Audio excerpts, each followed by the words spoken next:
Hello everyone, welcome to my political journalism news channel. The story for today is in the wake of Moscow's invasion of Ukraine, the Australian government has stepped up its sanctions against Russia, including a number of businesspeople with close ties to President Vladimir Putin.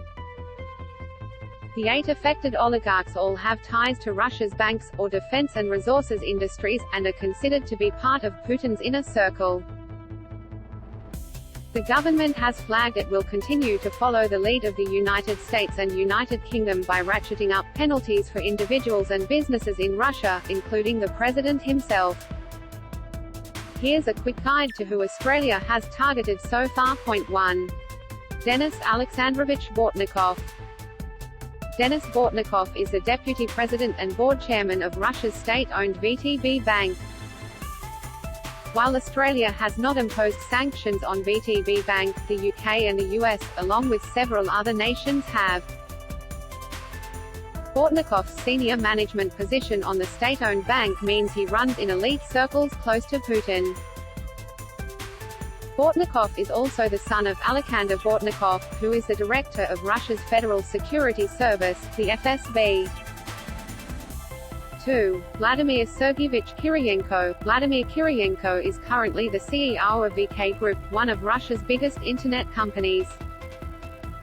According to Reuters, a stake in VK was sold to a company headed up by a longtime ally of Putin.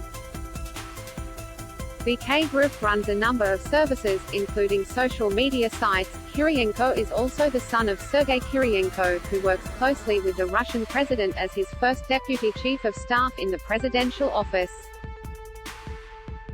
According to the US government, Sergei Kiriyenko is Putin's domestic policy curator. 3. Elena Alexandrovna Georgieva. Elena Georgieva is the only woman on the most recent list of sanctioned people. She is currently the chair of the board of Novacombank, which is not one of the banks currently sanctioned by the federal government. On its website, the bank describes itself as one that is focused on helping the Russian economy.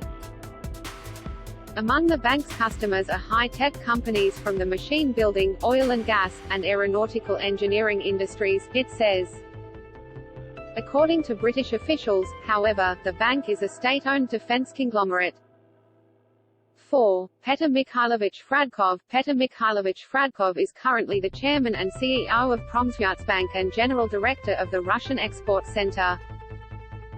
The bank he heads up was targeted in the Australian government's first round of sanctions, announced last week.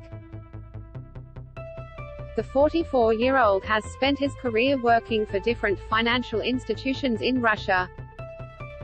According to the US Treasury, Fradkov has spent the past 4 years focusing Pромsvязьbank's investments on servicing Russia's defense industry and supporting state defense contracts.